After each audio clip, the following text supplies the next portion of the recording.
SPC media plus TV சார்பில் சிகரம் தொட்ட மாமனிதர்கள் பகுதியில் பல்வேறு ஆளுமைகளை ஆவணப்படுத்தி வருகின்றோம். அந்த வகையில் திருச்சிராப்பள்ளி மாவட்டத்தில் முதல் பத்மஸ்ரீ விருதாளர் மாராச்சி சுப்பராமன் அன்னாரை நாம் சந்திக்க இருக்கின்றோம். வணக்கம். வணக்கம். முதல்ல உங்களுக்கு வாழ்த்துக்களும் பாராட்டுகளும். நன்றி. இந்தியாவிலே மிக உயரிய விருதுகள்ல ஒன்று பத்மஸ்ரீ விருது. அந்த விருதுக்கு சொந்தக்காரர் நீங்க. அந்த பத்மஸ்ரீ விருது பத்தி நீங்க சொல்லுங்க. 2021 ஜனவரி மாதம் 25ஆம் தேதி மதியம் 1 மணிக்கு டெல்லியிலிருந்து உள்துறை அமைச்சகத்திலிருந்து எனக்கு ஒரு போன் வந்தது. நீங்க மாராச்சி சுப்பராமனா அப்படின்னு கேட்டாங்க. ஆமா அப்படின்னு சொன்னேன். நீங்க பத்மஸ்ரீ விருதுக்கு தேர்வு செய்யப்பட்டிருக்கீங்க. அது அதிகாரப்பூர்வமாக இன்றைய தினம் இரவு 8 மணிக்குள் உனக்கு அந்த செய்தி வரும் என்பதை நாங்கள் உங்களுக்கு தெரியப்படுத்துகிறோம் அப்படின்னு சொன்னாங்க. எனக்கு பயங்கர ஆச்சரியம். பத்மஸ்ரீ விருது நமக்கு போய், அதுவும் சானிடேஷன், நான் ஒர்க் பண்றது பாத்தீங்கன்னா சானிடேஷன்ல ஒர்க் பண்றவருக்கு ஒருத்தருக்கு பத்மஸ்ரீ கொடுக்குறாங்க அப்படின்னு எனக்கு உணர்ச்சி வசப்பட்டுட்டேன். பயங்கர மகிழ்ச்சி. இன்னொன்னு ஒரு பெருமையாக இருந்தது. இந்த மாதிரி சானிடேஷன் அப்படின்னு யாரும் விரும்பாத ஒரு பகுதியை அதை செய்ததற்காக பத்மஸ்ரீ கொடுத்திருக்காங்க. அப்படிங்கும் போது அந்த சானிடேஷன் இன்னும் நன்றாக வளர்வதற்கு வாய்ப்பு இருக்கிறது என்று பெருமைப்பட்டேன். 2021 பத்மஸ்ரீ விருது பெற்ற அப்படின்னு சொன்னீங்க. அதுவும் சானிடேஷன் துறைக்காக நீங்க கௌரவிக்கப்பட்டீங்க குடியரசுத் தலைவர்னால. உங்களது பூர்வீகம் எதுங்க? எனக்கு பூர்வீகம்னு பாத்தீங்கன்னா, நான் 1949 இப்பொழுது இருக்கிற கரூர் மாவட்டம் குளித்தலை வட்டம் இனுங்கூர் பஞ்சாயத்துல புதுப்பட்டி அப்படிங்கிற ஒரு குக்கிராமத்தில் பிறந்தேன். உங்க பெற்றோர் பெயருங்க? என்னுடைய அப்பா பெயர் மாராச்சி ரெட்டியார். எங்க அம்மா பாப்பாத்தி அம்மாள். அதற்கப்புறம் நீங்க இந்த உயர்நிலை மேல்நிலை பள்ளி 4ஆம் வகுப்பும் 5ஆம் வகுப்பும் அந்த இனுங்கூர் பள்ளியிலே படித்துவிட்டு 6ஆம் வகுப்பிற்கு நச்சலூர் என்ற கிராமத்திலே, அது 2 கிலோமீட்டர் தள்ளி இருக்கும், அந்த கிராமத்திலே 6ஆம் வகுப்பும் 7ஆம் வகுப்பும் அங்கு படித்தேன். அப்பொழுது அது நடுநிலை பள்ளி. அது முடித்த பிறகு 8ஆம் வகுப்பிற்கு என்னை என்னுடைய மாமா எங்க அம்மாவனுடைய ஆசையை பார்த்து என்னை திருச்சியிலே இருக்கிற உருமு தனலட்சுமி உயர்நிலை பள்ளியிலே என்னை சேர்த்தார்கள்.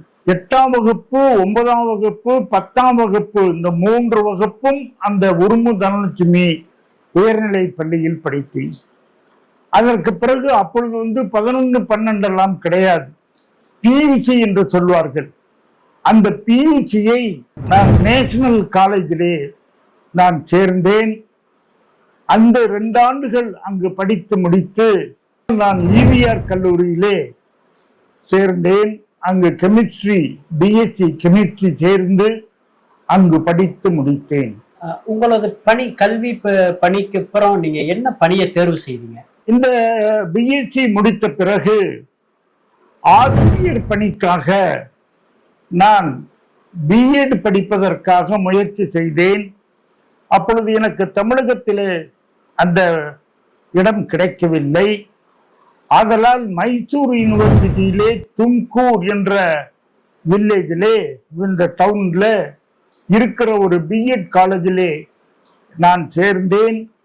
அப்பொழுது என்னுடன் இப்பொழுது சேவை கோவிந்தராஜ் என்பவரும் இன்னும் 6 பேர், மொத்தம் நாங்கள் 8 பேர் அந்த கல்லூரியிலே தமிழகத்திலிருந்து போய் சேர்ந்து படித்தோம். அங்கே எனக்கு பயிற்சி கொடுத்தார்கள். எப்படி சமூக சேவை செய்ய வேண்டும், எப்படி மக்களிடம் அணுக வேண்டும், எப்படி மக்களிடம் கேள்வி கேட்டு அவர்களிடமிருந்து பதில் பெற வேண்டும், எப்படி அவர்களுடைய உண்மையான நிலைமையை புரிந்து கொள்ள வேண்டும், ஏழ்மை எப்படி இருக்கிறது என்பதை நீங்கள் தெரிந்து கொள்ள வேண்டும் என்றெல்லாம் பயிற்சி கொடுத்து நான் ஒரு மாதம் ஆந்திராவில் இருக்கின்ற அந்த விஆர்ஓனுடைய தலைமை அலுவலகத்தில் இருந்து பயிற்சி பெற்று பிறகு திருச்சியிலே இருக்கின்ற கிளை அலுவலகத்திலே நான் வந்து சேர்ந்தேன்.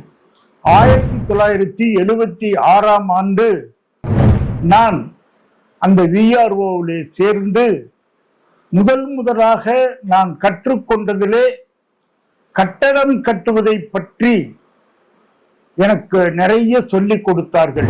எப்படி கட்டடம் கட்டுவது, எப்படி அடித்தளம் போடுவது, எப்படி சுவர் கட்டுவது, எப்படி அந்த கூரை அமைப்பது என்பதை பற்றியெல்லாம் சொல்லிக் கொடுத்தார்கள்.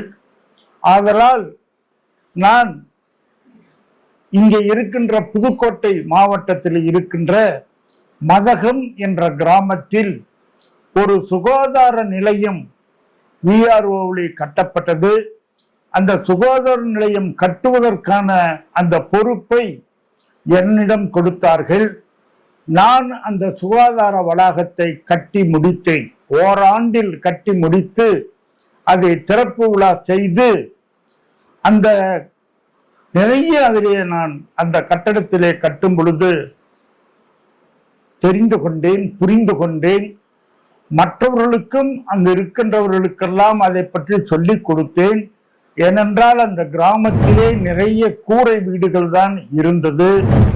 அதில் எப்படி செங்கலியை கட்டுவது, எப்படி ஆர்சிசி அந்த கூரை அமைப்பது என்பதை பற்றியெல்லாம் அங்கு இருக்கின்ற இளைஞர்களுக்கு, பெண்களுக்கு எல்லாம் நான் சொல்லிக் கொடுத்து கட்டி முடித்து திறப்பு விழா செய்து மாவட்ட ஆட்சித்தலைவர், சுகாதார அலுவலர் எல்லாம் வந்து அந்த கட்டடத்தை திறந்தார்கள். ஃபாதர் விண்டி அவர்களும் அந்த கட்டடத்தை திறப்பதற்காக வந்தார்கள்.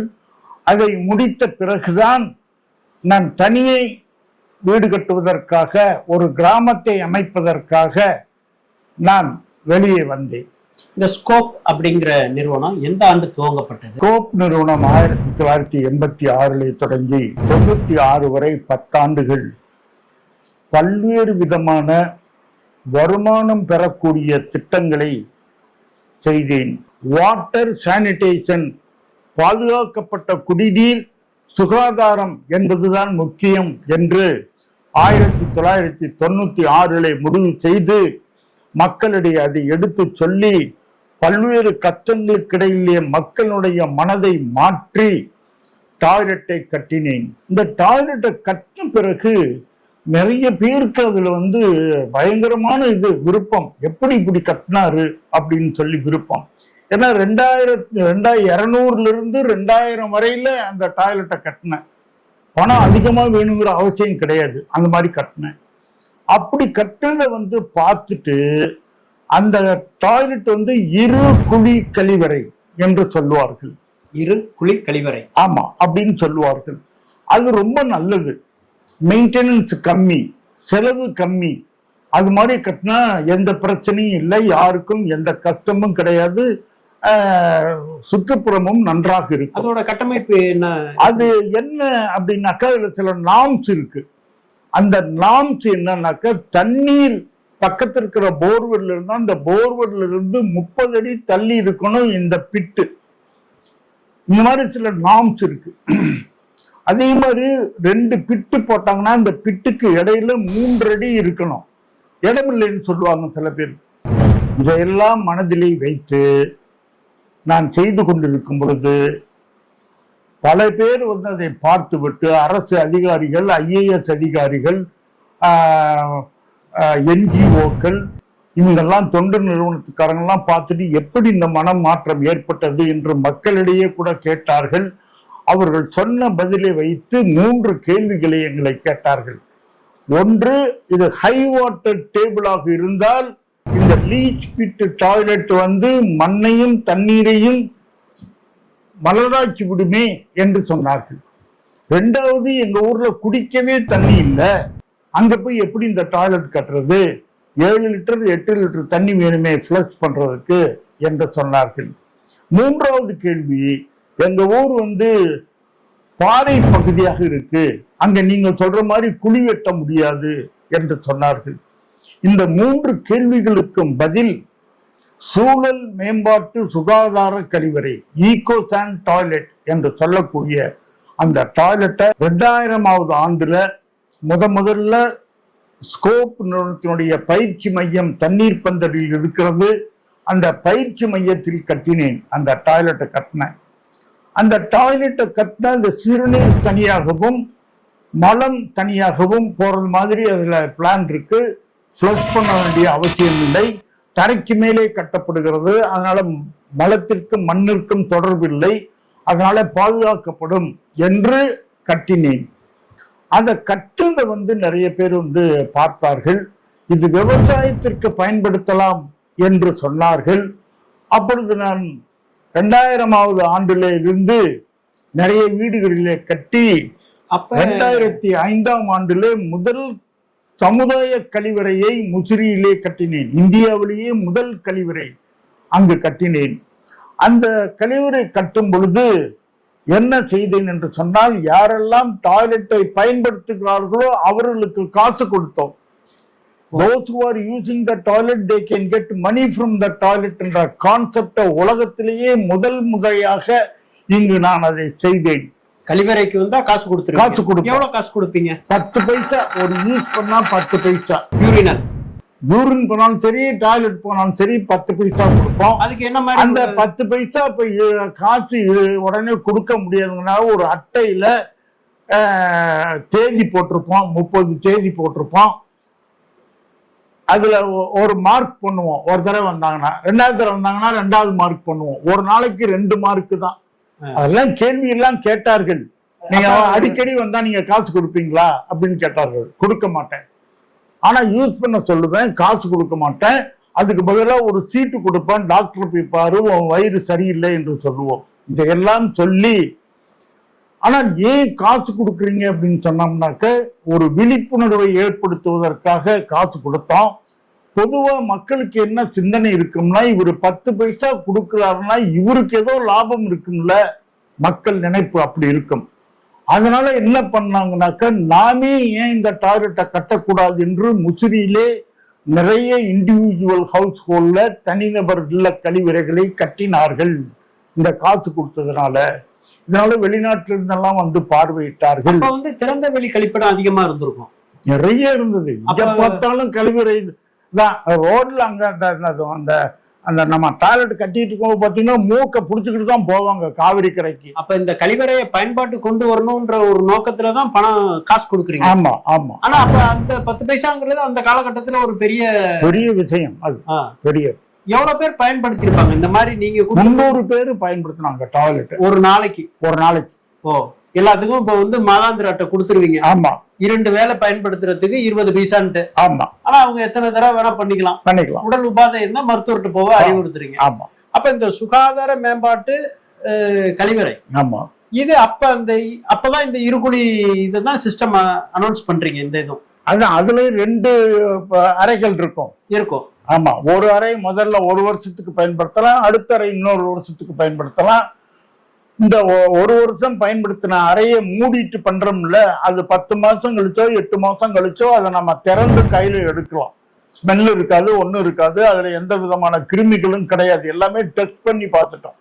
அதை எடுக்கிறதுக்கான நோக்கம் இல்ல, அதற்கான பயன்பாடு என்ன வருது? அதான் விவசாயத்திற்கு பயன்படுத்தலாம். ஓ, அது வந்து விவசாயத்துக்கு மனித கழிவே வந்து ஒரு உரமா பயன்படுத்தினது. அது வந்து உங்களுக்கு ஈல்டு எல்லாம் நல்லா வந்ததா? அருமையா வந்தது. அது இப்ப நான் சொன்னாக்க மக்கள் நம்ப மாட்டாங்க. ஏன்னா நான் வந்து ஒரு அக்ரிகல்ச்சர் கிடையாது. அதனால நான் என்ன பண்ணேன்னா, கோயம்புத்தூர் அக்ரிகல்ச்சர் யூனிவர்சிட்டி வேளாண்மை பல்கலைக்கழகத்துக்கு போய் அங்க இருக்க என்விரான்மெண்ட் டிபார்ட்மெண்ட்டுக்காரங்கள்ட்ட சொல்லி அவங்க வந்து ஸ்டடி பண்ணாங்க. அதே மாதிரி திருச்சியில வாழை ஆராய்ச்சி மையம் இருக்கு. அவங்க வந்து வாழைக்கு இதை பயன்படுத்தி டெஸ்ட் பண்ணாங்க. சிறுநீர் விடுறது, அதுல ட்ரிப்பு போட்டு சிறுநீர் எல்லாம் விட்டு அதை பண்ணாங்க. அவங்க எந்த கெமிக்கல் ஃபெர்டிலைசரும் போடல, ரசாயன உரங்கள் எதுவுமே இதுல போடாம என்ன ஈல்டு வந்தது என்று பார்க்கும் பொழுது பார்த்தா சாதாரணமாக இருக்கக்கூடிய இதை விட இது ஈல்டு கூட. செலவு 25% செலவு கம்மி, 35% வருமானம் கூட, அந்த மாதிரி வந்தது. இப்படி வர்றத பார்த்து இத பாராளுமன்றத்தில் பேசப்பட்டது.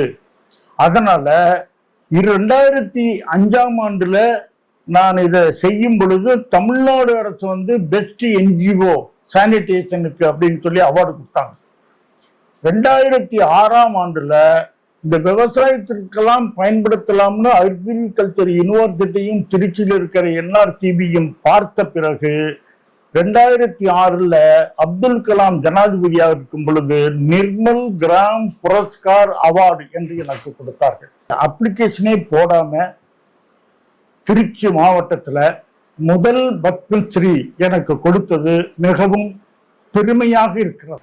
ஒரு சூழல் மேம்பாட்டு சுகாதார கழிவறையே இந்த நாட்டுக்கே ஒரு முன்னுதாரணமாக இருப்பதை இந்திய அரசு அவருக்கு மிக உயர்ந்த விருதான பத்மஸ்ரீ விருது பெற்ற ஒரு நெடிய ஒரு வரலாறை நாம் அறிந்து கொண்டோம், தெரிந்து கொண்டோம். இதை போல நல்ல பல பயனுள்ள கருத்துக்களை அறிந்து கொள்ள, தெரிந்து கொள்ள, புரிந்து கொள்ள எஸ்பிசி மீடியா ப்ளஸ் டிவியை சப்ஸ்கிரைப் பண்ணுங்க, பெல் பட்டன் கிளிக் பண்ணுங்க, ஆல் பட்டன் கிளிக் பண்ணுங்க. ஒவ்வொரு பதிவையும் லைக் பண்ணி ஷேர் பண்ணுங்க.